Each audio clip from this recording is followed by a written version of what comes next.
Praise the Lord. Good morning. परमेश्वर का धन्यवाद इस समय के लिए और इस दिन के लिए कि परमेश्वर पिता ने हम सबों को फिर से यहाँ पर इकट्ठा किया कि एक बार फिर से हम सब यहाँ पर एक साथ मिलकर प्रभु की आराधना करें, उसके नाम को ऊंचा उठाएं। और काफ़ी गर्मी के दिनों में आप लोग काफ़ी अच्छे दिख रहे हैं क्योंकि परमेश्वर की कवरिंग, परमेश्वर की सुरक्षा है। तो हम सब यहाँ पर इकट्ठा हुए, तो आइए हम सभी अपने सरों को झुकाएंगे और प्रार्थना में चलेंगे। प्यारे प्रभु जी, एक बार हम फिर आपके चरणों चले आते हैं मेरे खुदाओं की परमेश्वर पिता, इस समय के लिए, इस दिन के लिए मेरे प्रभु जी धन्यवाद की परमेश्वर पिता, आपने हम सबों के जीवन में ये दिन दिखाया मेरे खुदाओं। फिर से हम सबों को यहाँ पर इकट्ठा किया कि प्रभु जी एक बार फिर से हम सब मिलकर प्रभु जी आपके नाम को धन्यवाद, आपके नाम को परमेश्वर पिता ऊंचा उठाएं, आपके नाम की आराधना करें, आपके नाम की स्तुति करें मेरे प्रभु जी, मेरे खुदावत। धन्यवाद प्रभु जी की परमेश्वर पिता, आपने हम सबों को यहाँ पर इकट्ठा किया मेरे प्रभु जी। हम प्रार्थना करते हैं आज की सभा के लिए मेरे खुदाओं की परमेश्वर पिता, आज की सभा परमेश्वर पिता हमारे हम सबों की द्वारा परमेश्वर पिता जो कुछ भी होता है मेरे खुदाओं, तो सब कुछ परमेश्वर पिता आपको ग्रहण योग्य हो मेरे प्रभु जी। हम प्रार्थना करते हैं खास तौर पे परमेश्वर पिता वचनों के लिए मेरे खुदाओं कि परमेश्वर पिता आज के जो अनमोल वचन है मेरे प्रभु जी, वो वचन खुदावंत आपकी ओर से है, वो शब्द प्रभु जी आपकी ओर से है। और प्रभु जी जो वचन होते हैं, जो संदेश होता है मेरे प्रभु जी, वो हमारे हृदय में, हमारे जीवन में परमेश्वर पिता काम करे और 30 साल 100 गुना फल लेकर आने वाला हो सके मेरे खुदावंत। मेरे प्रभु जी हम प्रार्थना करते हैं मेरे खुदावंत की परमेश्वर पिता, सारी चीज़ों में आपकी कवरिंग, आपकी सुरक्षा को मांग लेते हैं। आप प्रभु जी सारी चीज़ों में मदद कीजिए, आप सारी चीज़ों में अगुवाई कीजिए और आप में परमेश्वर पिता होकर हम सब कुछ करने वाले हो सके मेरे खुदावंत। मेरे प्रभु जी आगे के हर एक चीज़ों को प्रभु जी हम आपके हाथों में सौंपते हैं, सारी चीज़ों में परमेश्वर पिता आपकी मदद और आपकी सहायता को मांग लेते हैं मेरे खुदा। मेरे प्रभु जी हमारे के बातों में आपका धन्यवाद देते हैं, एक अच्छी फेलोशिप के लिए, एक अच्छी वर्षिप के लिए प्रभु जी हम प्रार्थना करते हैं। सब कुछ परमेश्वर पिता एक अद्भुत होने पाए और परमेश्वर पिता जो कुछ भी आराधना होती है मेरे खुदा, वो सब हम अपने हृदय और सच्चाई से करने पाए मेरे खुदा। मेरे प्रभु जी आगे के हर एक कार्यों को प्रभु जी हम आपके हाथों में सौंपते हैं, सारा महिमा हम आपको देते हैं मेरे प्रभु जी। इस छोटी सी विनती प्रार्थना में आपसे मिलकर और सामर्थ्य आपसे मांगते हैं। आमीन। Good morning, praise the Lord. आज की सभा में आप सभी का स्वागत है। आइए हम परमेश्वर की आराधना को करेंगे और कुछ गीतों को गाएंगे। गिन गिन के स्तुति करूं बेशुमार तेरे दानों के लिए, अब तक तूने सहारा मुझे, अब तक तूने संभाला मुझे।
I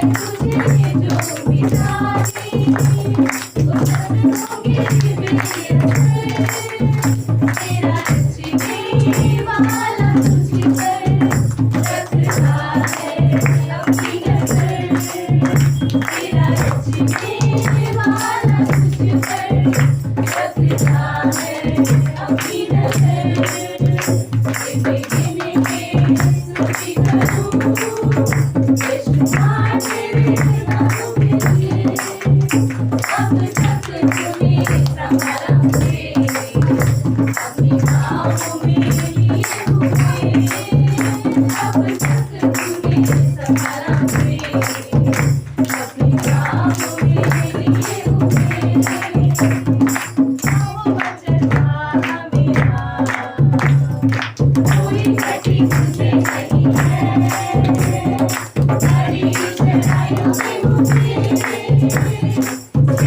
धन्यवाद परमेश्वर, आपकी महिमा हो।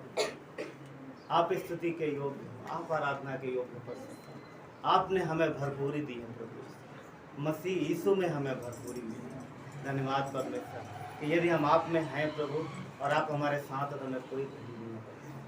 धन्यवाद देते प्रभु, आप आराधना के योग्य, आप महिमा के योग्य प्रभु, आप स्तुति के योग्य। धन्यवाद प्रभु, आपके देह आपको महिमा देती है, आपके कलीसिया आपके नाम को ऊंचा उठाती है। धन्यवाद प्रभु, हम सब पूरे हृदय से परमेश्वर आपको महिमा देते, आपको आपकी आराधना करते, आपके नाम की स्तुति करते परमेश्वर, क्योंकि आप महिमा और आदर की हो। धन्यवाद देते हैं मसीह, धन्यवाद देते हैं। धन्यवाद की सांस स्तुति गाऊंगा, ऐ यीशु मेरे खुदा। उपकार तेरे हैं बेशुमार, कोटि कोटि स्तुति धन्यवाद। धन्यवाद के साथ स्तुति गाऊंगा, ऐ यीशु मेरे खुदा। उपकार तेरे हैं बेशुमार, कोटि कोटि स्तुति धन्यवाद। योग्यता से बढ़ के दिया है अपनी दया से तूने मुझे। योग्यता से बढ़ के दिया है अपनी दया से तूने मुझे। मांगने से ज़्यादा मिला मुझे, आभारी हूँ प्रभु मैं। मांगने से ज़्यादा मिला मुझे, आभारी हूँ प्रभु मैं। धन्यवाद के साथ स्तुति गाऊंगा, अपने ऐ यीशु मेरे खुदा।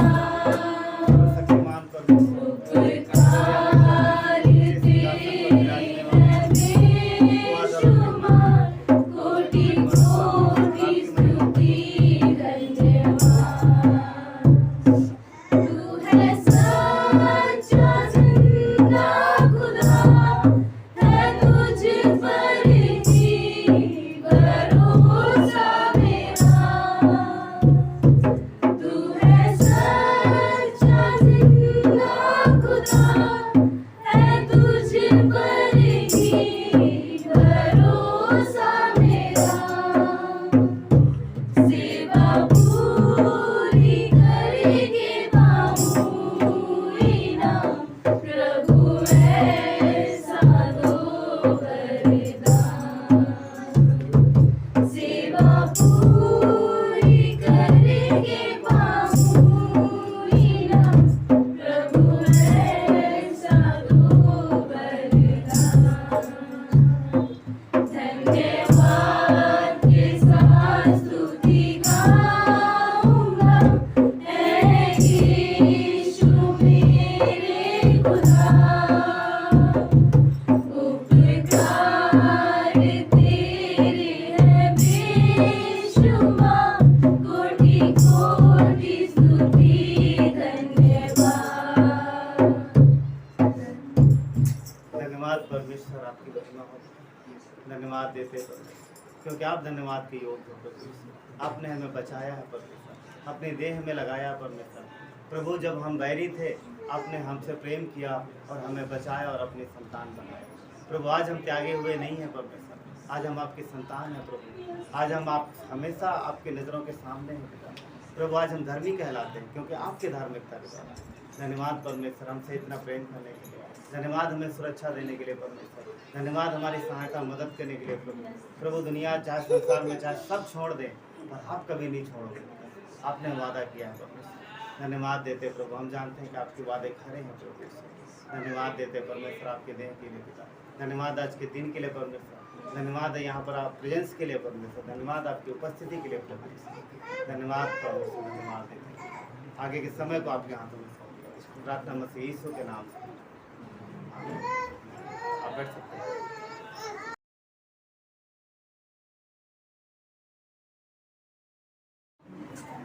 तेरे नाम के लिए जिए हम, तेरे नाम के लिए जिए हम, तेरे नाम के लिए जिए हम, तेरे नाम के लिए जिए हम। तू बढ़े मैं घटूं, मेरे जीवन से महिमा तुझे मिले। तू बढ़े मैं घटूं, मेरे जीवन से महिमा तुझे मिले। स्तुतियों के बीच में विराजमान प्रभु, तू बढ़े और मैं घटूं। स्तुतियों के बीच में विराजमान प्रभु, तू बढ़े और मैं घटूं। तू बढ़े मैं घटूं, मेरे जीवन से महिमा तुझे मिले। तू बढ़े मैं घटूं, मेरे जीवन से महिमा तुझे मिले। यीशु नाम में है चंगाई, यीशु नाम में है रिहाई, यीशु नाम में है सच्चाई, यीशु नाम में है भलाई, यीशु नाम में है चंगाई, यीशु नाम में है रिहाई, यीशु नाम में है सच्चाई, यीशु नाम में है भलाई। तू बढ़े मैं घटूं, मेरे जीवन से महिमा तुझे मिले। तू बढ़े मैं घटूं, मेरे जीवन से महिमा तुझे मिले। तू मेरा है मैं तेरा हूँ, तू मेरा है मैं तेरा हूँ। ऐ खुदा मेरे खुदा, मेरा जीवन तेरा खुदा। ऐ खुदा मेरे खुदा, मेरा जीवन तेरा खुदा। तू बढ़े मैं घटूं, मेरे जीवन से महिमा तुझे मिले। तू बढ़े मैं घटूं, मेरे जीवन से महिमा तुझे मिले। मेरे जीवन से महिमा तुझे मिले। मेरे संग है, मुझको कोई गति नहीं है। मेरा यहोवा मेरे संग है, मुझको कोई गति नहीं है। हर हालत में मुझको वो संभालता है। हर हालत में मुझको वो संभालता है। हर परेशानी को मैं डांटता हूँ, जड़ से उखड़ के चली जा। परेशानी को मैं डांटता हूँ, जड़ से उखड़ के चली जा, ओ जड़ से उखड़ के चली जा, मेरा यहोवा मेरे संग है, मुझको कोई गति नहीं है, मेरा यहोवा मेरे संग है, मुझको कोई गति नहीं है, हर हालत में मुझको वो संभालता है, हर हालत में मुझको वो संभालता है, हर कमी घटी में मैं देता रहूँगा, हर कमी घटी तो बाजा, हर कमी घटी में मैं देता रहूँगा, हर कमी घटी तो बाजा, ओ मेरा यहोवा मेरे संग है, मुझको कोई गति नहीं है, मेरा यहोवा मेरे संग है, मुझको कोई गति नहीं है, हर हालत में मुझको वो संभालता है, हर हालत में मुझको वो संभालता है, जहाँ सूखी हड्डियाँ संदेश दूंगा, वहाँ पर से न खड़ी हो जा, जहाँ सूखी हड्डियाँ मैं संदेश दूंगा, वहाँ पर से न खड़ी हो जा, ओ मेरा यहोवा मेरे संग है, मुझको कोई गति नहीं है, मेरा यहोवा मेरे संग है, मुझको कोई गति नहीं है, हर हालत में मुझको वो संभालता है, हर हालत में मुझको वो संभालता है। तो फादर्स डे की बधाई आप सबको। हाँ, कई सारे फादर्स हैं यहाँ पर। परमेश्वर आपको ब्लेस करे और बढ़ाए, आपके बच्चों को ब्लेस करे, हम सबको। ठीक है, तो हम लोग आज देखेंगे यूहन्ना का 3रा अध्याय 27 से 30, और जिस विषय में बात कर रहे हैं वो है तू बढ़े मैं घटूं, तू बढ़े मैं घटूं। हाँ, इसका मीनिंग पता है क्या? तू बढ़े मैं घटूं, जैसा भी हम लोग बात कर रहे थे कि वो नहीं है कि अपने तू बढ़े मैं घटूं मतलब पड़ोसी को बोल सकते भाई तू बढ़े मैं घट जाऊं। संसारिक बात नहीं है यहाँ पर यूहन्ना ने बोला है वो बढ़े मैं घटूं ना, वो बढ़े मैं घटूं। देख लेते, वचन देखते 27 से 30 सब। हाँ, मेरे साथ पढ़ सकते आप, ठीक है।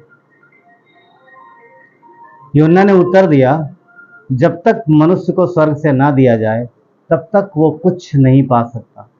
जब तक इंसान को, क्या लिखा, जब तक मनुष्य को स्वर्ग से ना दिया जाए तब तक वो कुछ नहीं पा सकता। सारी चीजें, सारे अधिकार परमेश्वर के पास है, वही सारी चीजें निर्धारित करता है, वही मनुष्यों को ऊंचे स्थान पर बिठाता है, वही हमारे आपके जीवन में प्लान करता है। मगर बहुत बार परमेश्वर की इच्छा हमारे जीवन में पूरी नहीं होती है। क्यों? क्योंकि हम अपनी इच्छा को पकड़ते और अपनी इच्छा के पीछे चलते, परंतु अधिकार सारा उसी का। वचन 28, तुम तो आप ही मेरे गवाह हो, मैंने कहा था मैं मसीह नहीं, परंतु उसके आगे भेजा गया हूँ। यहाँ पर यूहन्ना अपने शिष्यों से बात कर रहा, अपने शिष्यों से क्या बोल रहा है कि तुम तो मेरे गवाह हो, मैंने शुरू से बोला कि मैं मसीह नहीं हूँ।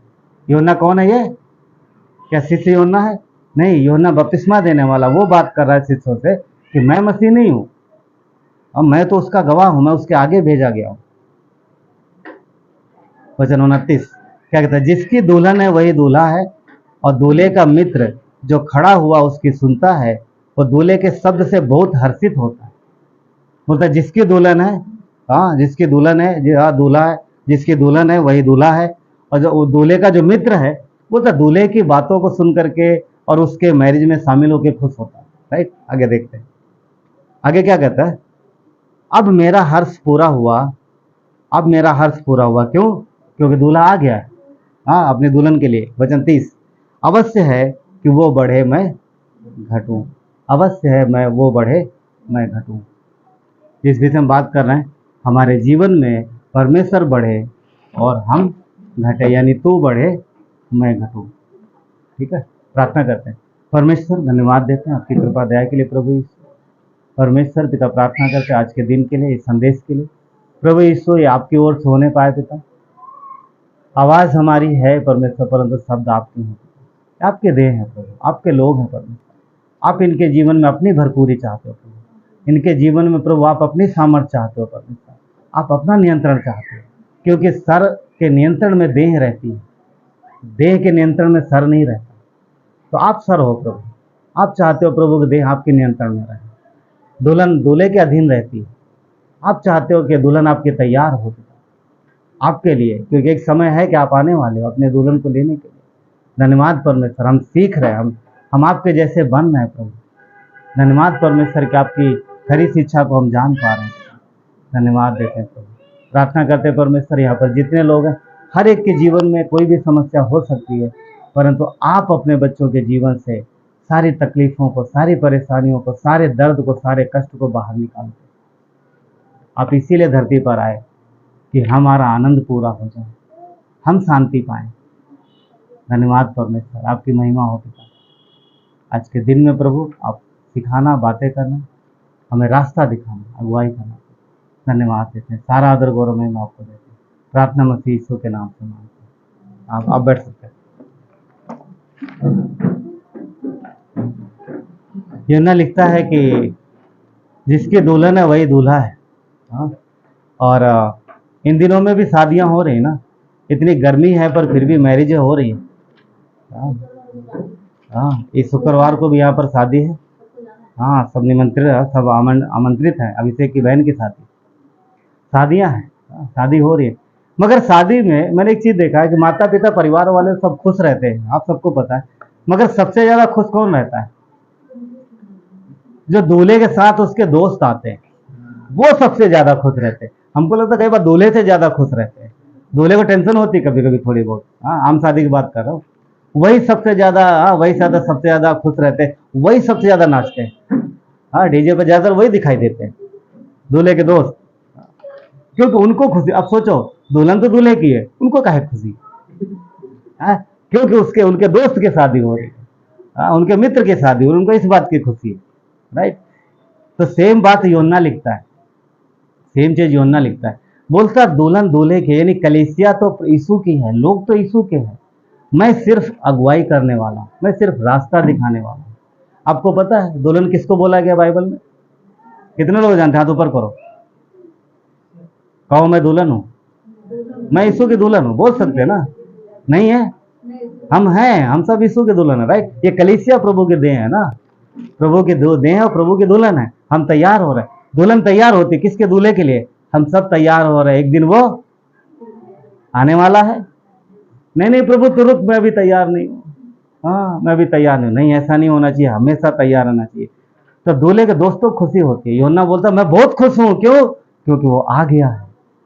मैंने तो बोल दिया था कि मैं मसीह नहीं हूँ, मैं मसीह नहीं हूँ, और जब आ गया है तो वो बढ़े और मैं घटूं। अब मसीह को बढ़ने दो, प्रभु को बढ़ने दो। इसके पहले मेरा नाम हो रहा था इजराइल में, इसके पहले लोग मुझे देख रहे थे। एक व्यक्ति है जो ऊंट का कपड़ा पहने हैं, और एक व्यक्ति जो शहद और दिया खाता है, वो बहुत अच्छा प्रचार कर रहा है, लोग उसके पास आ रहे हैं। मगर अब मसीह आ गया है, अब यीशु आ गया, इसलिए मुझे साइड होने दो, उसको बढ़ने दो, उसको बढ़ने दो, मैं अब उसके पीछे चलूंगा। अच्छी बात है यूहन्ना की। यूहन्ना ने ये नहीं बोला आधा इजराइल तेरा आधा मेरा, आधे में तू मसीह आधे में मैं मसीह, ऐसा बोला नहीं। अब तू आ गया है, अब मेरा काम खत्म। प्रभु आ गया है, इसलिए हमारा आपका काम खत्म। समझ नहीं आया? जब यीशु आ गया तो मैं नहीं होना चाहिए, मतलब मेरी बुद्धि, मेरी समझ, मैं ये करूँगा, मैं ये करूँगा, मैंने ये किया, मैंने वो किया, मेरी योजना, मेरा प्लान। तो फिर प्रभु का क्या प्लान है? यीशु का क्या प्लान है?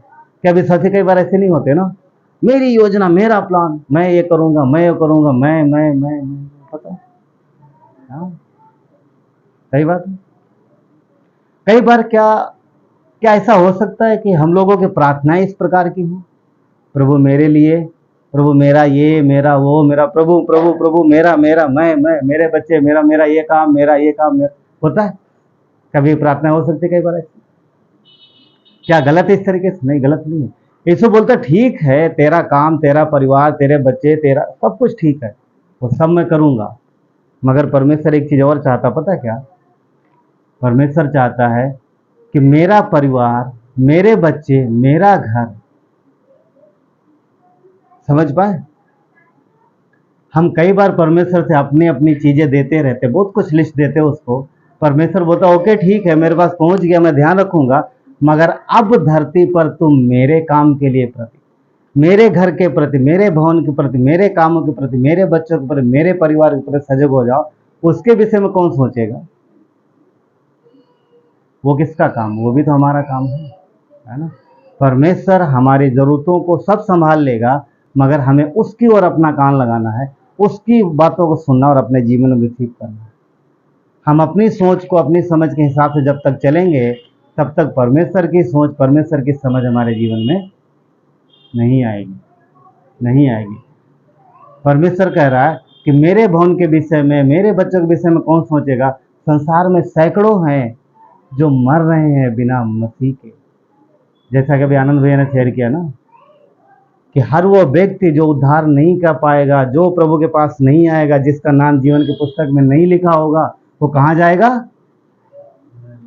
नरक में जाएगा, आग की झील में। उनके विषय में कौन सोचेगा? वो यीशु किस लिए आया? क्रूस पर किस लिए मरा वो? हाँ, ताकि सब बचे। उसने थोड़े लोगों के लिए जान नहीं दी, उसने सबके लिए जान दी। हाँ, उसने ये नहीं कहा कि सिर्फ इजरायली बचे, सिर्फ इजराइल नहीं, पूरी दुनिया बचे। हाँ, पूरी दुनिया बचे। उसने हमें और आपको बुलाया है। हमारी आपकी रिस्पॉन्सिबिलिटी, वो संभाल लेगा आपके कामों को, आपके परिवार को, आपके बच्चों को, आपके घर को, सब कुछ संभाल लेगा। मगर वो कहता है मेरा घर, मेरा परिवार, मेरे बच्चों के विषय में भी सोचो, उनके लिए भी प्रार्थना करो, उनके विषय में भी सोचो। हाँ, बाहर निकलो इस दायरे से। आगे किताब में चलते हैं, एक अध्याय आगे की किताब पुराने नियम में मिलेगी। कुछ चीजें देखते हैं हम लोग।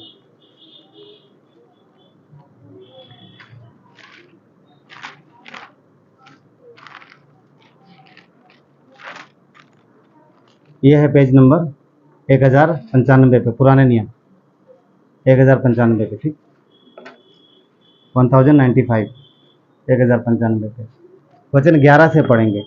सुन लीजिए पढ़ने से पहले, ये वो समय है जब 70 साल की बंधुआई के बाद लोग, परमेश्वर के लोग, इजरायली क्या बोलते हैं, वहाँ से बंधुआई से छूट के वापस आए इजराइल में। और वापस आने के बाद में उन्होंने पता है क्या क्या सबसे पहले क्या काम किया? क्योंकि इजराइल को नष्ट कर दिया गया था, यरूशलेम नष्ट हो गया था, घर तोड़ दिए गए थे। जैसे वो लोग आए, सबसे पहले उन्होंने अपना घर बनाना शुरू किया। रहेंगे कहाँ? क्या सही था? ठीक था, घर बनाना ठीक था। वो सबसे पहले अपने घर बना रहे हैं ना, टूटे फूटे घरों को बनाया, सब कुछ एकदम ठीक। परमेश्वर चुप है, शांत, कुछ नहीं बोला। ठीक है, घर जरूरी नहीं, बनाएंगे नहीं तो रहेंगे कहाँ? अब जब घर बन गए हैं, सब कुछ हो गया है रेडी, सब अच्छे से सेट हो गए हैं, तो लोगों को क्या करना चाहिए? अब परमेश्वर के विषय में तो सोचना चाहिए। अब यहाँ पर परमेश्वर क्या बोल रहा है? तुमने अपने घर बना लिए हैं, तुमने बढ़िया पक्के घर बना लिए हैं, और उसके ऊपर घर बांधने का प्लान कर रहे हो। मतलब रहने से जितना चाहिए उससे ज्यादा प्लान कर रहे हो। परंतु वचन कहता है कि तुमने मेरे घर की तरफ नहीं देखा। हम लोग पढ़ते हैं वचन 11 से, क्या लिखा है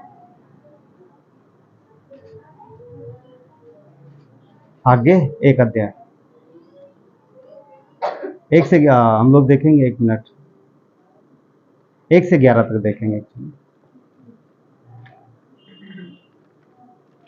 राजा दारा के दूसरे वर्ष के 6वें महीने में पहले दिन यहोवा का यह वचन आगे भविष्यवक्ता सत्याल के पुत्र जरुब्बाबेल के पास, जो यहूदा का अधिपति और यहोसा दाग के पुत्र यीशु महायाजक के पास पहुंचा। तो ये अब वचन 2 देखते हैं। सेनाओं का यहोवा यूं कहता है, सेनाओं का यहोवा यूं कहता है, ये लोग कहते हैं कि यहोवा का भवन बनाने का समय नहीं आया।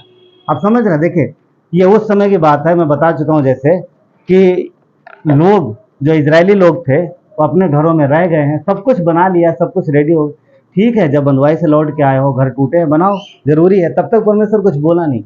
जब उनके सब घर बन गए, सब अच्छे से रहने लगे, अभी भी परमेश्वर के भवन की ओर ध्यान नहीं दे रहे। तो परमेश्वर क्या कह रहा है यहाँ पर, क्या कहता कि ये लोग जो मेरे लोग हैं, ये कहते हैं कि यहोवा के भवन बनाने का समय नहीं आया। मतलब जब सब कुछ रेडी हो गया, अपने लिए सब हो गया, अभी भी समय नहीं आया। वचन 3, फिर यहोवा का वचन आगे भविष्यवक्ता के पास पहुंचा, क्या तुम्हारे लिए अपने छत वाले घरों में रहने का समय है, जबकि भवन उजाड़ पड़ा है। परमेश्वर उनको यह बताना चाह रहा था कि जब मैं तुम्हें बंधुआई से वापस लाया हूं, तुमने अपने अपने घर बना लिए हैं, मैंने मदद की, तुमने सब रेडी कर लिया है। अब जबकि मेरा भवन टूटा पड़ा है, तो उसे कौन बनाएगा? परमेश्वर बोला, क्या तुम्हारा फर्ज नहीं है बनाने का? कौन बनाएगा उसे? कौन सोचेगा मेरे भवन के विषय में? हाँ, मेरे दास ने भवन बनाया, अब जब टूटा पड़ा तो कौन बनाएगा? देखिए आगे देखते हैं। इसलिए अब सेनाओं के यहोवा का यह वचन है कि अपनी अपनी चाल चलन पर ध्यान दो। परमेश्वर कह रहा कि हे मेरे लोगों, इजरायलियों को कह रहा कि देखो तुम कर क्या रहे हो। तुमने अपने घर बना लिए हैं, तुमने अपने घरों में सारी चीजें कर ली, अब तुम आराम से रह रहे हो, तुम्हें कोई फिक्र नहीं है कि मेरा भवन टूटा पड़ा है। तो बोलता अपने चाल चलन पर ध्यान दो। तुमने, अब देखो वचन 5 कह रहा, देखिए वो लोग परमेश्वर के भवन के विषय में अच्छा सोच नहीं रहे। सुनिए एक बात, ये थोड़े समय की बात नहीं, वो रहने लगे हैं और काफी लंबे समय तक रह रहे हैं, उन्हें परमेश्वर के भवन की कोई फिक्र नहीं है। आराधना नहीं हो रही है, वर्शिप नहीं हो रही है, प्रार्थना नहीं हो रही है, भवन टूटा पड़ा, उन्हें कोई फिक्र नहीं है। ये वो लोग हैं जो हर दिन परमेश्वर की आराधना करते हैं, ये वो लोग हैं जो सप्ताह के दिन वहाँ इकट्ठा होते हैं, पर वही लोग आराम से रह रहे, उन्हें कोई फिक्र नहीं। तो परमेश्वर उनको डांट लगा रहा है कि तुम इतने दिन से रह रहे हो, क्या अभी तुम्हें फिक्र नहीं? अब जब उन्होंने फिक्र नहीं किया तो उनकी वजह से क्या हुआ, उसकी वजह से उनके जीवन में क्या हो रहा है?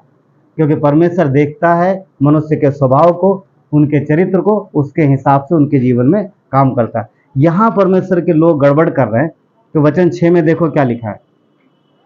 वचन में 5 कहता है अपने अपने चाल चलन पर ध्यान करो। वचन 6 में लिखा है, तुमने बहुत बोया परंतु थोड़ा काटा, तुम खाते हो पर पेट नहीं भरता, तुम पीते हो पर प्यास नहीं बुझती, तुम कपड़े पहनते हो पर गरमाते नहीं, और जो मजदूरी कमाता है वो अपनी मजदूरी की कमाई छेद वाली थैली में रखता है। देखो कितनी बातें यहाँ पे लिखी। उस समय वो लोग रह जरूर रहे थे, पर उनके जीवन में तंगी थी, उनके जीवन में घटी थी, उनके जीवन में काफी तकलीफें थी। अब परमेश्वर का वचन यहाँ क्लियर बता रहा, भविष्यवक्ता ने क्लियर बताया कि तुम्हारे जीवन में जो कठिनाई है, तुम्हारे जीवन में जो घटी है, तुम्हारे जीवन में जो कमी है, इसलिए नहीं है कि तुम मेहनत नहीं करते। तुम मेहनत तो करते हो, रातों दिन मेहनत करते हो, हाँ, बहुत बहुत बहुत बहुत ज्यादा खेत बोते हो, पर मिलता कुछ नहीं। घटी इस वजह से है कि तुम परमेश्वर के लिए नहीं सोच रहे, तुम परमेश्वर की आज्ञा के अनुसार नहीं जी रहे हो, तुमने उसके भवन के विषय में नहीं सोचा, तुमने सिर्फ अपने विषय में सोचा। तुम सिर्फ अपनी बढ़ती चाहते हो, पर परमेश्वर की बढ़ती नहीं चाहते, उनके जीवन में क्या नहीं चाहते। ये काम वो लोग कर रहे थे। कौन? हागे के समय के लोग, हागे नबी के समय के लोग, वो लोग इस तरीके से जी रहे। तो परमेश्वर उनको डांट लगा रहा कि अपने चाल चलन का ध्यान दो। अगर तुम मेरे विषय में नहीं सोचोगे, परमेश्वर के भवन के विषय में नहीं सोचोगे, परमेश्वर की आज्ञाकारिता जो मैं चाहता हूं उस तरीके से जीवन नहीं जियोगे, तो कभी भी भरपूरी नहीं होगी। परमेश्वर ने हागे नबी के द्वारा उनको क्लियर मैसेज भेजा। अब देखिए वचन क्या कहता है, इसी में क्या कहता है कि वो जो मजदूरी करता है, यानी जो मेहनत करता है, जो नौकरी करता है, उस समय भी नौकरी करते थे लोग, देखो ना। तो बोलते जो नौकरी करता है उसकी कमाई भी, कमाई बोलते छेद वाली थैली में डालता है। छेद वाली थैली है ना, छेद वाली थैली नहीं देखा किसी ने? ऊपर से डाला, नीचे छेद है ना। कई बार बच्चे लोगों को जो फटी होती है इस तरीके से ना, और ध्यान नहीं देते, वो ऐसी और फटी होती तो याद है, सिक्का डाल लेंगे ना, बचपन में ना हम लोग भी ऐसा कई बार होता था, ध्यान नहीं दे और गिर गया, बाद में पैसा किधर गया, है ना, बच्चे लोग ऐसा करते। तो अगर छेद है तो डालेंगे और खत्म हो जाएगा। वो छेद पता कौन है? वो अनाज्ञाकारिता। उन लोगों के जीवन में ऐसा क्यों हो रहा था? क्योंकि परमेश्वर के वचन के अनुसार नहीं जा रहे थे। वो परमेश्वर उनके जीवन में कुछ था नहीं, कहीं नहीं था, कहीं था ही नहीं। तो लोग किसके थे? परमेश्वर के लोग थे, पर परमेश्वर नहीं था। परमेश्वर के भवन उनके बीच में है, पर भवन टूटा फूटा, उन्हें कोई मतलब ही नहीं। तो परमेश्वर यहां पर उन्हें डांट लगा रहा। ठीक है, आगे देखते हैं वचन 7। सेनाओं का यहोवा तुमसे यूं कहता है, अपने चाल चलन पर सोचो, पहाड़ पे चढ़ जाओ, लकड़ी ले आओ और अपने इस भवन को बनाओ। सुनो, पता क्या हुआ था? परमेश्वर के भवन की जो लकड़ी थी, जो लकड़ी परमेश्वर के भवन में लगी थी, वो लकड़ी भी इन लोगों ने निकाल के अपने घर बना लिए। समझ में आ रहा है? मतलब जो लकड़ी परमेश्वर के भवन के लिए थी, वो भी उठाया अपने घरों में लगा लिया। और जब परमेश्वर देख रहा, कुछ बोला नहीं, चुपचाप रहा। मगर परिणाम क्या हुआ? घटी। बीज, खेतों में बीज बो रहे, फसल पूरी नहीं हो रही है, घर तक आ रही ना, वो भी पूरी नहीं हो रही। जो मेहनत मजदूरी करके लाते वो भी छेद वाली थैली, मतलब बीमारियां आ रही हैं, नुकसान हो रहा, कोई मतलब लूट लेता है, कोई ठग लेता है, ये सब सारी चीजें हो रही हैं। क्यों? परमेश्वर के भवन की जो लकड़ी थी वो भी अपने घर में लगाई और चुपचाप बैठे, कुछ कर भी नहीं रहे।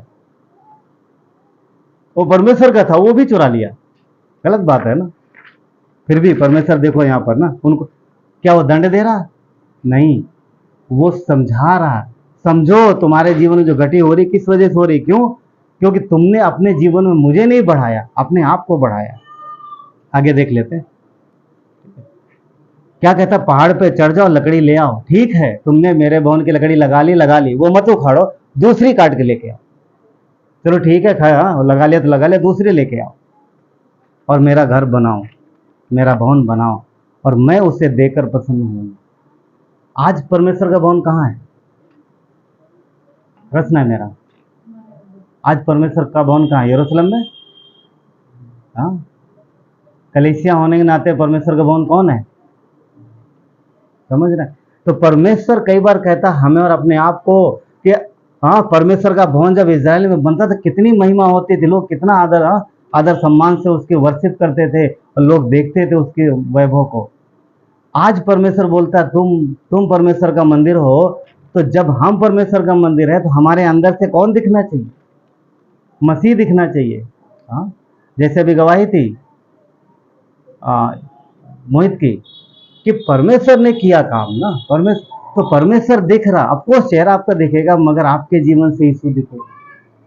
कब दिखेगा? जब यीशु जीवन में बढ़ेगा। अगर ये आप बढ़ोगे, लोग देख नहीं पाएंगे। कितने सारे आप सब जानते होंगे, कितने सारे ऐसे मसीह होते हैं जिनके पड़ोसी 10 साल बाद भी नहीं जान पाते ये प्रभु के लोग। नहीं समझे? मतलब प्रभु के होते हैं, परमेश्वर के लोग होते हैं, विश्वासी होते हैं, पर पड़ोसियों को पता नहीं चलता है प्रभु के लोग है। क्यों? क्योंकि उनका जीवन उनके जैसे ही है। उनका जीवन उनके जैसे, उनके जीवन से यीशु कभी दिखाई नहीं। क्या दिख रहा? संसार, संसारिकता। जैसे पड़ोसी हैं वैसे वो भी है। नहीं है यीशु, कहाँ है? कहीं नहीं है, कहीं नहीं है। तो परमेश्वर का वचन कहता है कि भवन को बनाओ, मेरे भवन को बनाओ, ताकि मेरे भवन से मेरी महिमा हो। वचन 9 कहता है तुमने बहुत उपज की आशा रखी, परंतु देखो थोड़ी ही है। तो जब तुम उसे घर ले आए तो मैंने उसे उड़ा दिया। क्या कह रहा? मैंने उसे उड़ा दिया क्योंकि तुमने मेरी आज्ञा नहीं मानी। तुमने मुझे ऊंचा नहीं उठाया अपने जीवन में, तुमने मुझे महिमा नहीं दी। इसलिए परमेश्वर का भवन उन लोगों को कह रहा, परमेश्वर का वचन उनको कह रहा कि मैंने उड़ा दिया। नबी के द्वारा परमेश्वर उनसे बात कर रहा है। आगे क्या कहता है? सेनाओं की यहोवा की यही वाणी है, ऐसा क्यों हुआ? क्योंकि इसलिए हुआ कि मेरा भवन उजाड़ पड़ा है। समझ में आ रहा? तो उस समय परमेश्वर के लोगों ने परमेश्वर के वचन की अनदेखी की, परमेश्वर के लिए सीरियस नहीं हुए, इसलिए उनकी मुख्य घटी का कारण यही था। सुनो, क्या उनको इस तरह करना चाहिए? नहीं करना चाहिए। मगर कई बार वो लापरवाह हो गए, केयरलेस हो गए, लापरवाह हो गए। हाँ, मेरा तो हो रहा ना, खाना पीना जैसा भी चल रहा, मगर घटी बढ़ती गई और बढ़ती गई और कहीं ज्यादा हो गई। तब परमेश्वर ने नबी को भेजा।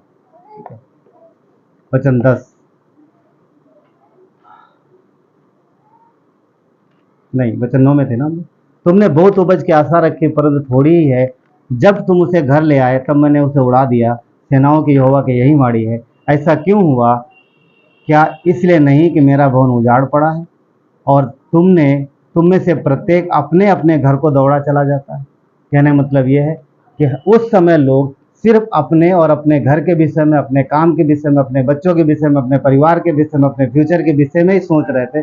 कोई परमेश्वर के विषय में, उसके भवन के विषय में, उसके काम के विषय में नहीं सोच रहा था। इसलिए उनके जीवन की घटी का मुख्य कारण यही था। वचन 10, इस कारण आकाश से ओस गिरना और पृथ्वी से अन्न उपजना बंद हो गए। समझिए बात को यहाँ पर। पता, परमेश्वर के लोगों के लिए आशीष रुक गई। धरती ने अनाज उगाना बंद कर दिया। उगाना बंद करने मतलब कम उगा रहा है, बहुत घटी होगा, बहुत कम हो रहा है। ओस नहीं गिरे, यानी ऊपर से भी जो फसल को उपजाने के लिए ओस या बारिश होती, वो भी थोड़ा घटी हो रही है। वचन 11, मेरी आज्ञा से पृथ्वी और पहाड़ों पर और अन्न और नए दाख मधु पर और ताजे तेल पर, जो कुछ भूमि में उपजता है उस पर, और मनुष्यों और घरेलू पशुओं पर और उसके परिश्रम की सारी कमाई पर भी अकाल पड़ा है। तो देखो कितना डिटेल में लिखी है बातें। 2 बार लिखा है यहाँ पर, और भी पढ़ेंगे तो आगे मिलेगा। तो परमेश्वर का नबी जो है, जो परमेश्वर का जो व्यक्ति है, परमेश्वर उसके थ्रू लोगों को बताना चाह रहा कि तुम्हारी घटी का मुख्य कारण यह है कि तुमने अपने जीवन में मुझे नहीं बढ़ने दिया, तुमने अपने आप को बढ़ाया और मुझे साइड में कर दिया। मेरा भवन उजाड़ पड़ा, तुम देख रहे हो, आते हो जाते हो, तुम्हें कुछ समझ नहीं आता, इसलिए तुम्हारे जीवन में घटी हो रही। तुम मुझे अपने जीवन में बढ़ाओ, सारी आशीषें जो चीजें हैं वो खुल जाएंगी। अब पॉइंट ये है, उस समय के लोगों के घटी का कारण क्या था?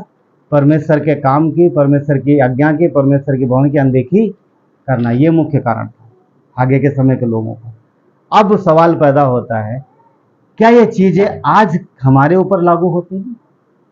ये बातें जो हमने की हैं, ये तो उस समय के लोगों के लिए। अब क्या आज हमारे ऊपर लागू होती हैं? वचन पढ़ो, मत्ती 6:33।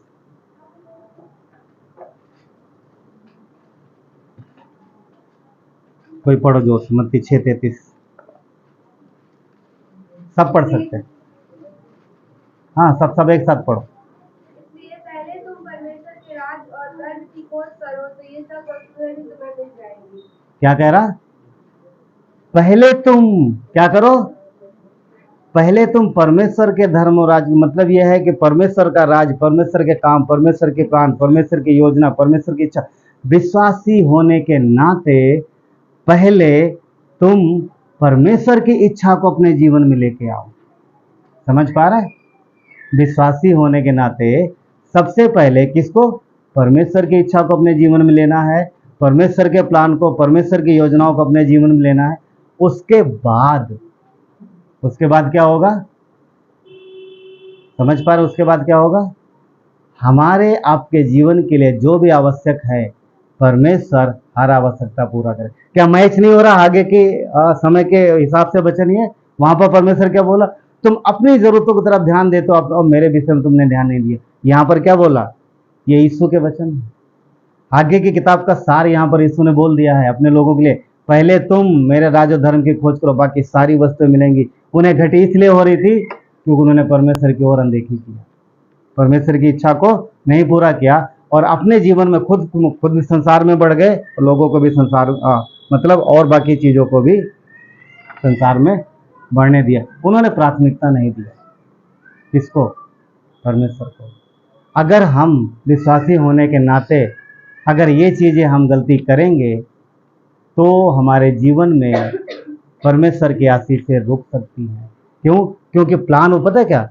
वो देखता है कि किसका दिल मेरे लिए खुला है, वो देखता है किसका दिल मेरे लिए खुला है, और जिसका हृदय परमेश्वर के लिए खुला है, और जो परमेश्वर के वचन के साथ आज्ञाकारी है, जो परमेश्वर के वचन को अपने जीवन में लेता है, परमेश्वर की इच्छा अनुसार चलता है, परमेश्वर के वचन को सीखने की कोशिश करता है, मानने की कोशिश करता है, तो परमेश्वर उनके जीवन में अपने वचन के हिसाब से उनके जीवन में कार्य करता है। और कई बार विश्वासी भी मैं करते रहते हैं, हाँ, कई बार विश्वासी भी मैं बकरी करती ना, भेड़ कभी भेड़ मैं करती क्या? हाँ, बकरी मैं करती? हाँ, सब बोलेंगे मैं। हाँ, ऐसा बकरियों जैसे लगेंगे सब ना। देखिए, शैतान ने यही गलती की, मैं, जबकि परमेश्वर के लोगों को क्या कहना चाहिए? उन्होंने क्या बोला? तू बढ़े। उस समय के लोग ध्यान ही नहीं दे रहे थे। अगर विश्वासी होने के नाते हम अपने आप को बढ़ाएंगे, मेरी योजना, मेरा प्लान, मेरी इच्छा, मेरा, तो फिर परमेश्वर कहाँ है? हमारे आपके जीवन से यीशु दिखना चाहिए उसकी इच्छा अनुसार। तब नहीं जब हम कलीसिया में आते हैं, तब भी जब हम बाहर रहते हैं दिखना चाहिए, तब भी ना। क्या शैतान ने ये गलती नहीं की थी? मैं परमेश्वर से ऊपर, मैं पढ़ोगे 5 मैं हैं, 5 बार उसने मैं बोला। मैं ये करूँगा, मैं वो करूँगा, मैं अपना सिंहासन परमेश्वर के कारागढ़ों को ऊपर ले जाऊँगा, वो 5 मैं वहाँ पर। और वही चीज़ वो क्या चाह रहा था? परमेश्वर से ऊंचा उठाना, परमेश्वर नीचे हो जाए और मैं। मनुष्य का पाप भी तो यही था, तब से लेकर के इंसान मैं तो करता है। वही होता है। पर परमेश्वर ने सिखाया विश्वासियों को, पता क्या? एक बात यूहन्ना ने बहुत बढ़िया बात की, वो हमें आपको सीखना चाहिए। मैं बढ़ूं, वो घटे। यीशु बढ़ना चाहिए। और जिस दिन हमारे आपके जीवन में प्रभु बढ़ेगा, ध्यान रखना, परमेश्वर की सामर्थ, परमेश्वर की शांति, परमेश्वर का आनंद, परमेश्वर का प्रेम, परमेश्वर की दया, परमेश्वर की करुणा, परमेश्वर की भरपूरी आपके जीवन में बढ़ेगी। समझ में आया? ठीक है, परमेश्वर की भरपूरी आपके जीवन में बढ़ेगी। और अगर मैं करते रहे तो फिर आपका स्वभाव बढ़ेगा। क्या नीति वचन में नहीं बोला? पहले तो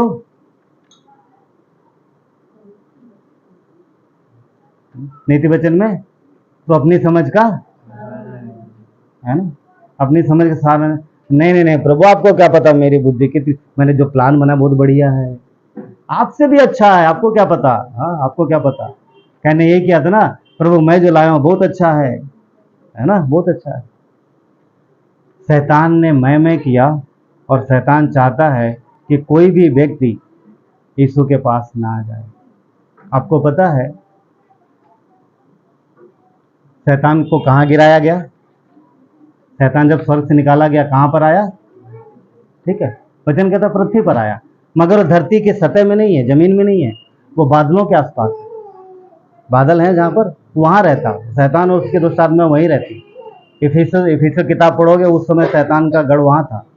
आजकल बताते हैं कि शायद हॉलीवुड हो सकता है, आई डोंट नो। हाँ, उस समय वहाँ था। तो वो शैतान हवा की शक्तियों में रहता है, हवा के मतलब ये बादलों में, बादलों के आसपास रहता है, बादलों के आसपास रहता है। सब उधर ही मीटिंग करते हैं, और प्लेन आता तो उनका कुछ फर्क नहीं पड़ता, आत्मिक शक्ति है ना। तो प्लेन भी उसी के आसपास चलता है ना, बादल के ऊपर नीचे।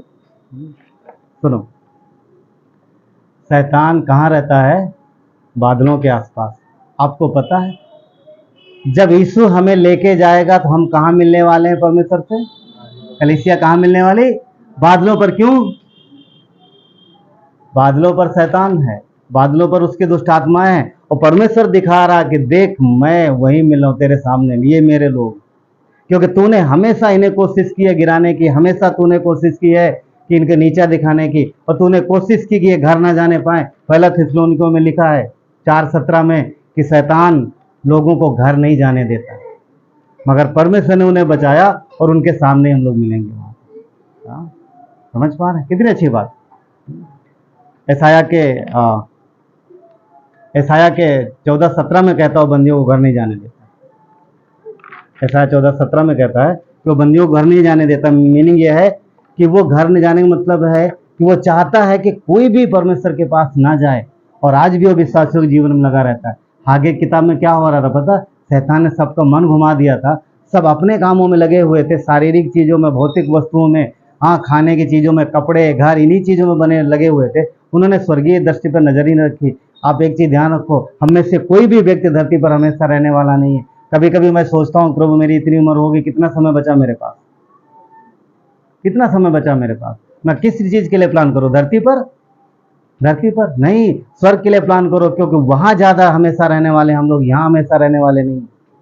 धरती के लोगों की उम्मीद कहाँ यहाँ के लिए है, पर हम कहाँ हैं? स्वर्गीय हैं। शैतान नहीं चाहता कि हम जाएं घर या बाकी लोग जाएं। इसीलिए परमेश्वर का वचन कहता है कि मैं तुम्हारे सारी चीज़ों को संभाल लूंगा, पर मेरे घर के विषय में, मेरे बच्चों के विषय में कौन सोचेगा? तो हमें आपको सोचना है। हाँ, हमें आपको सोचना है। लूका के उड़ाऊ पुत्र कहानी में बड़ा भाई जो घर में बैठा रहा, छोटा भाई गुम गया था, तो ढूंढने नहीं गया वहां पर, पिता इंतजार कर रहा है। पिता आज भी इंतजार कर रहा है, बड़े भाई हम हैं, कभी ढूंढने गए? हमें ढूंढने जाना है। समझ पा रहे? और बड़ा भाई किसको चित्रित करता है? कलीसिया को। हम पहले बचाएगा। जो पहले पैदा हुआ वो बड़ा, और जो बाद में पैदा हुआ वो छोटा। तो हम जन्म ले चुके हैं और बाकी जन्म नहीं लिए हैं, तो कौन छोटा हुआ? वो गुमे हैं, वो खोए हुए हैं। कौन जाएगा? बड़े भाई को फर्ज है ढूंढने जाना, पर वो घर पे बैठा रहा। हाँ, परमेश्वर कहता है हमें जाना है। ठीक है, समझ पा रहे?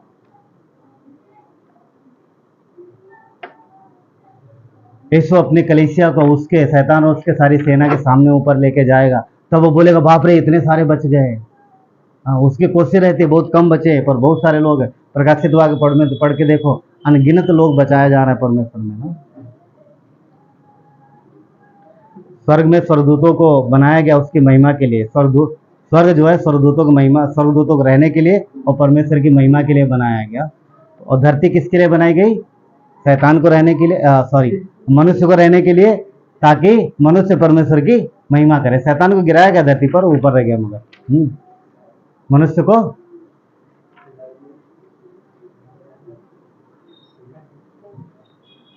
को परमेश्वर ने धरती पर रहने के लिए बनाया, ताकि धरती पर रह के वो परमेश्वर की महिमा करे। धरती पर रह के वो परमेश्वर की महिमा करे। ठीक है, मगर देखो ध्यान से सुनो, शैतान को कहाँ रहने के लिए बनाया था? स्वर्ग में। मनुष्य को कहाँ रहने के लिए बनाया? धरती पर। शैतान पापी हुआ, कहाँ निकाला उसको? कहाँ फेंका? धरती पर। अब आ गया हवा में। मनुष्य पापी हुआ, कहाँ जा रहा? आप समझ पा रहे हैं? शैतान पापी हुआ धरती पर, मतलब इधर फेंका गया, और मनुष्य पापी हुआ। वही समझ नहीं आता उसको कि मैं स्वर्ग में था, मैं पापी हुआ, मुझे फेंक दिया, और इसने पाप किया, इसको ऊपर लेके जा रहा। हाँ, मनुष्य ने पाप किया, इसको बचा के ऊपर लेके जा रहा। तो बोला कि मुझे माफी नहीं मिली। उसे माफी दी जा रही थी पर माफी मांगी नहीं, क्योंकि वो घमंड था। उसने घमंड किया, और यही शैतान को बहुत खलता है। पता, एक इंसान ने भी वही गुनाह किया जो मैंने किया, शैतान बोलता है, पर इंसान को लेके जा रहा और मुझे हमेशा हमेशा के लिए त्याग दिया। सुनो, शैतान और उसके दुष्ट आत्माएं हमेशा हमेशा के लिए त्याग दिए गए, परंतु मनुष्य प्रभु यीशु में हमेशा हमेशा के लिए बचा लिया गया। वो हमारी भरपूरी है। और जब हम हमेशा के लिए बचा लिए गए हैं, तो अब हमारे जीवन से परमेश्वर की महिमा होनी चाहिए, वो बढ़े, ना कि शैतानी काम, ना कि संसारिक काम बढ़े। परमेश्वर की इच्छा है क्या कि हमारे जीवन में प्रभु बढ़े, पर शैतान आज भी कोशिश करता है, विश्वासियों को संसार और संसारिकता में फंसाता है, परमेश्वर के वचन से दूर रखता है, परमेश्वर के पास जाने से दूर रखता है। जैसा वचन लिखा ना कि वो जाने नहीं देता। आज जब आप लोग प्रार्थना में बैठते होंगे, जब प्रार्थना करते होंगे, तो अगर आपके कभी हमेशा नहीं, कभी कभी आपके शरीर में तकलीफ नहीं है, तब भी प्रार्थना करने के थोड़ा पहले तकलीफ हो सकती है। यहाँ आने के पहले देखिए, वो प्रार्थना करने में बाधा डालेगा, वचन में बाधा डालेगा, संगति में बाधा डालेगा, आने के लिए रुकावट डालेगा। आप समय पर आना चाहेंगे, लेट कराएगा आपको, मगर क्या वो जीता हुआ है? क्या वो विजयी? नहीं, वो विजयी नहीं, वो जीता हुआ नहीं। हम जीते हुए हैं, इसलिए हमें वचन की सामर्थ्य से उसके साथ डील करना है। पर ये तभी हो पाएगा जब प्रभु हमारे अंदर बढ़ेगा, प्रभु हमारे अंदर बढ़ेगा। इसके लिए निर्णय लेने पड़ते हैं। यदि आप निर्णय नहीं लेंगे तो जीवन नहीं बढ़ेगा। अगर हमने निर्णय नहीं लिया तो कैसे रहेगा? देखो, आप निर्णय लिया तभी तो आप यहाँ पर हो। कुछ लोग नहीं हैं, तो शायद उन्होंने कुछ और निर्णय लिया। तो जो निर्णय लेगा उस हिसाब से उसके जीवन में काम होगा। पहला राजा के 17 अध्याय में एक बढ़िया निर्णय है एक स्त्री के द्वारा, सबको पता होगा, सारपत की विधवा। एलिया को परमेश्वर ने एक जगह रखा था, वहां पर खाना, उसका पानी खत्म हो गया। फिर परमेश्वर ने एलिया को एक जगह भेजा और सारपत नगर में बोला, जा मैं एक स्त्री को आज्ञा दूंगा तुझे वो खिलाएगा। और जब वहां पहुंचता है तो हम सब जानते हैं कि वो जब मिलती है एलिया को तो क्या कहती है? वो लकड़ियां बिन रही होती है और परिस्थिति बड़ी खराब होती है, क्योंकि इजराइल में अकाल आया था, अकाल हुआ था।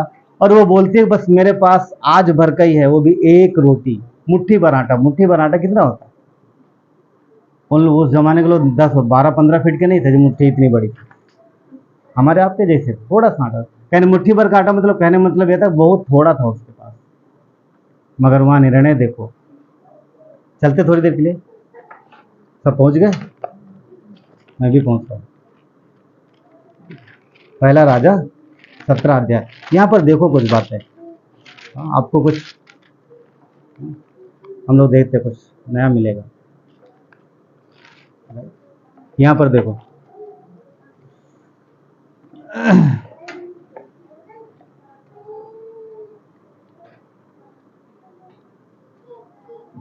एलिया ने जब मांगा तब उसने क्या बोला 12 में, परमेश्वर तेरे परमेश्वर यहोवा के जीवन की शपथ मेरे पास एक भी रोटी नहीं है, केवल मुट्ठी भर मैदा और कुप्पी भर तेल है।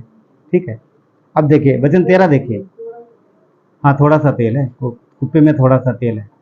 ठीक है, वचन 13 देखते हैं। एक्चुअली एलिया का सेंटेंस सुनते हैं हम लोग, मुख्य बात वो है। एलिया ने क्या कहा, मत डर। किस बात को लेकर डर रही थी? अकाल पड़ा है, हम लोग खुद मरने वाले, थोड़ा सा आज भर का ही खाना है, इसके बाद है ही नहीं, हम मर जाएंगे, तू मेरे पास आया तू भी खा। हाँ मतलब तू क्या, मैं तुझे क्या दूँ खाने के लिए, बस आज हम खुद ही लास्ट है मेरे पास। क्योंकि वो डरे हुए थे, क्योंकि अभी तक तो किसी न किसी तरीके से अपने आप को जिंदा रख पाए, अब जिंदा रहने का कोई उम्मीद नहीं बची थी, आखिरी था, अब वो डरे हुए। एलिया ने देखो पहला शब्द क्या कहा, मत डर, जाकर अपनी बात के अनुसार कर, यानी जा रोटी बना और खा। परंतु यहां पर देखिए क्या, परंतु सबसे पहले मेरे लिए एक छोटी सी रोटी बनाकर मेरे पास लेके आ, इसके बाद अपने और अपने बेटे के लिए बनाना। अब वचन 14 ध्यान दीजिए, क्या बोलता है, पहले मेरे लिए लेके आ, फिर अपने और अपने बेटे के लिए। और वचन 14 ध्यान दीजिए, 14 ध्यान दीजिए, क्योंकि इज़राइल का परमेश्वर यहोवा यूं कहता है, जब तक भूमि पर मेह ना बरसे तब तक ना तो घड़े से मैदा समाप्त होगा, ना कुप्पी का तेल घटेगा। समझ पा रहे कुछ बात यहां पर? ध्यान से सुनो। एलिया ने उस विधवा स्त्री से रोटी मांगी, मगर वो डरी हुई थी, उसके पास नहीं था, बहुत थोड़ा था। वहां पर वचन 14 में क्या बोला, जैसा तो बोल रहे वैसे ही कर, बना अपने लिए, खाओ, अपने बेटे खिला, परंतु पहले मेरे लिए लेके आ। और अगर तू ऐसा करेगी, क्या कि पहले मेरे लिए लेके आएगी, अगर तू ऐसा करेगी तो परमेश्वर कहता है कि तेरे घड़े में ना तो मैदा कम होगा, ना कुप्पी में तेल कम होगा। कुछ भी करने से पहले, क्या अभी तक विधवा ने रोटी दी? क्या रोटी बनाई? नहीं, कुछ भी नहीं किया, पर वादा पहले आ गया, वादा परमेश्वर का पहले आ गया, अगर तू मुझे देगी बना के तो परमेश्वर करेगा। यहां पर क्या उसने यीशु को देखा? क्या उसने फरिश्ते को देखा चमचमाते कपड़ों में? हाँ, एक साधारण इंसान को देखा जो परमेश्वर का जन है, भूखा है, गरीब है, शायद गंदे संदे कपड़े पहना, चल के आए, इतनी दूर यात्रा करके आया, पसीने में खूब आए, गर्मी बहुत है यहाँ पर ना, शायद वो भी खूब पसीने में भीगा हो, देखने में अच्छा नहीं लग रहा, कुछ भी आकर्षक नहीं लग रहा हो, मगर उसने क्या बोला, अगर तू देगी तो परमेश्वर का वचन ये। समझ पा रहे? उसने उस वचन पर भरोसा किया और वो काम किया उसने। अब पॉइंट मेरा ये है बोलने का, क्या यहाँ पर उस स्त्री ने अपने विचारों को ऊंचा उठाया या परमेश्वर के विचारों को स्वीकार किया? जीवन में स्वीकारा। उस व्यक्ति के द्वारा, परमेश्वर के नबी के द्वारा, परमेश्वर के जन के द्वारा जो बातें आई, जो वचन आया, उसने उसको स्वीकार किया, उस पर भरोसा किया और उस वचन को ऊंचा उठाया, अपने विचारों को ऊंचा नहीं उठाया। मैं बढ़े तू बढ़े मैं घटूं का मीनिंग यही है कि हम परमेश्वर के विचारों को, परमेश्वर की इच्छा को, परमेश्वर की बुद्धि को अपने जीवन में लेते हैं और लागू करते हैं। परिस्थितियों को नहीं देखते। मुट्ठी भर तेल है, मुट्ठी भर आटा है, थोड़ा सा तेल है, हम ये नहीं देखते कि बस ये घटी में खत्म होने वाला है। क्या परिस्थितियां हमारे आपके जीवन सामने नहीं हो सकती? इतनी सी इनकम है, कैसे होगा? पहले मेरे लिए निकालो, बाकी कभी नहीं घटेगा। क्या यीशु ने नहीं बोला? आज हमने पढ़ा मत्ती का 6:33, पहले उसके धर्म और राज की खोज करो, बाकी सारी वस्तुएं तुम्हें। नहीं नहीं नहीं प्रभु, मुझे यकीन नहीं होता, मुझे यकीन नहीं होता। यहाँ तो बहुत बहुत, अब देख रहे हो कितना, इतना सा तो है मेरे पास, अब देख रहे हो मुट्ठी भर तो आटा है, ये कितना होगा? पहले मेरे लिए, नहीं नहीं नहीं नहीं, ये कितना, बहुत थोड़ा है, पहले मेरे लिए। वहां पर कंप्रोमाइज परमेश्वर ने नहीं किया। नहीं नहीं प्रभु बहुत थोड़ा ना, पहले मेरे लिए। थोड़ा है तो फिर भी पहले मेरे लिए। यही यही इन्हीं चीजों में विश्वास रखने की जरूरत है। कई बार हम लोग नहीं रख पाते, इसीलिए जो चीजें आने वाली हैं वो नहीं आ पाती। शैतान क्या दिखाता है पता? शैतान शारीरिक में आपको वस्तुएं दिखाएगा, आपको परिस्थितियां दिखाएगा, आपको आपके हालात दिखाएगा और डराएगा, बोलो देखो कितना जटिल हालात है, कैसे करोगे तुम? मगर परमेश्वर है। ध्यान रखना, परिस्थितियां कठिन हो सकती हैं, हालात कठिन हो सकते हैं, पर यीशु है। पास्टर सालर पता क्या बोले थे? इस बार आए थे, उन्होंने बोला कि जब कोरोना आया सब लोग डर गए, बहुत सारे लोग, अरे हम मर जाएंगे। हाँ, वो बोले अमेरिका में पास्टर सालर बोले कि सब डरे हुए थे मर जाएंगे, तो उन्होंने बोला अरे ऐसा लगा जैसे पहली बार मौत सुना है, पहली बार मौत का नाम लिया सुना, मर जाए। ठीक है, बीमारी है, महामारी है, यीशु भी तो है, क्या वो नहीं है? वो सिंहासन पर बैठा, सारा अधिकार है उसके पास। बात तो मानो, मान के तो देखो, पहले लाओ तो एक रोटी उसके लिए, छोटी सी, बड़ी कहाँ मांगी? आपको पता लग रहा रोटी कितनी बड़ी होती है? Same size. उसने बोला छोटी सी बना के लेके आ, सिर्फ इतनी बड़ी, पर तू कर तो सही, कर तो सही ना। इसने कितना बोला? सिर्फ 100 में 10 ही तो लेके आना है ना? समझ में आ रहा? नहीं नहीं, वो छोटी रोटी मेरी है प्रभु, वो मेरी है, वो तो मेरे लिए इंपॉर्टेंट नहीं होगा। यहाँ पर पता है क्या, जो तू बढ़े मैं घटूं, हर एक चीज में क्या देने की बात हुई, क्या प्राप्त, हर एक चीज में हम जब अपनी सोच विचार का सहारा लेते हैं, वहां पर हम बढ़ते हैं, यीशु घटता है। यहाँ पर सारपत की विधवा ने अपनी बात बोली, थोड़ा ही सा है, ये उसकी समझ, इंसानी समझ है, इंसानी सोच है, थोड़ा सा है, पर परमेश्वर की सोच इससे ऊपर है, और परमेश्वर की सामर्थ बड़ी है। हमें भरोसा करना है, विश्वास से चलना, तब आप अपने जीवन में सारी चीजें देख पाओगे। उसने विश्वास किया, और वचन कहता है वो सिर्फ उसके बच्चे के लिए, पेट भर के लिए, खाने के लिए नहीं था। अब देखो, अब वचन कहता है कि वो उसने क्या, उसके पूरे घराने ने भी कब तक खाया? कब तक खाया? जब तक बारिश नहीं, बारिश हुई, फसल बोई, और जब तक कट के घर आटा पीस के घर में नहीं आ गया, तब तक वो चलता रहा। समझ पा रहे? गेहूं चक्की पे पड़े, अगर नहीं आया आटा तो अभी नहीं निकलेगा वो। समझ में आ रहा? जब आटा घर आ गया, जब तेल घर आ गया, तब बंद हुआ, तब वो खत्म ही नहीं हुआ, भर दिया उसने ऊपर से। समझ पा रहे? वो परमेश्वर है। इजरायली जब वहां थे मिस्र में, हाँ, मिस्र में वही चप्पल पहन के निकले, वही कपड़े पहने निकले, छोटे बच्चे बड़े हो रहे हैं, अगर उनके पास दूसरे नहीं तो उनके कपड़े भी बड़े होंगे। हाँ, सोचो ना, अब इमेजिन को क्या परमेश्वर नहीं कर सकता? हाँ, छोटे बच्चे चप्पल पहने निकले, और चप्पल कहाँ से खरीदेंगे? उनके पास है ही नहीं, घिसे नहीं तो बड़े भी ना, साथ साथ वो भी बढ़ रहे हैं, चप्पलें भी बढ़ रही हैं, क्योंकि रोज पहने उनको पता ही नहीं चला, पर बड़ी ना परमेश्वर करता है। अमेजिंग, अद्भुत रिश्ते। क्या परमेश्वर बदल गया है? नहीं, वही है। हमने उसे घटा दिया, हमने उसका स्टैंडर्ड डाउन कर दिया। प्रभु मैं आपसे ज्यादा बुद्धिमान हूँ। आज जनरेशन बदल गया। आपको पता है कंप्यूटर जमाना होगा, आपने देखा कभी कंप्यूटर? आजकल हम इस तरीके से सोचते हैं, पर ध्यान रखना वो परमेश्वर सारी बुद्धि का है। वो बढ़े हमारे जीवन में। परमेश्वर बढ़ेगा तो आप सामर्थ्य होंगे, आप बढ़ेंगे अपने जीवन में तो आप घटेंगे। वो एक बात समझे। चलिए प्रार्थना करते। सारे परमेश्वर धन्यवाद देते हैं आपकी दया कृपा के लिए प्रभु, आपकी महिमा हो। राजाओं का राजा धन्यवाद देते हैं, सर्वशक्तिमान परमेश्वर धन्यवाद देते हैं सारी बातों के लिए प्रभु। परमेश्वर यूहन्ना ने कहा कि मैं घटूं और तू बढ़े। आज वही बात है प्रभु, आप चाहते हो कि हम घट जाएं, हमारा जो स्वाभाविक स्वभाव वो घट जाए प्रभु।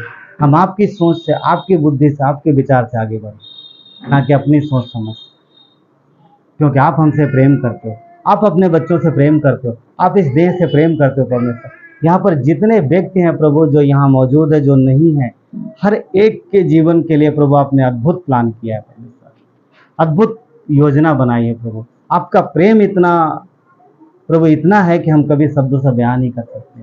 आपने क्रूस पर जान दी है प्रभु अपने देह के लिए, सिर्फ इन लोगों के लिए परमेश्वर धरती पर जितने सबके लिए जानते हैं, हर एक के लिए, हर एक के लिए अपने बंद दरवाजे खोल दिए हैं प्रभु।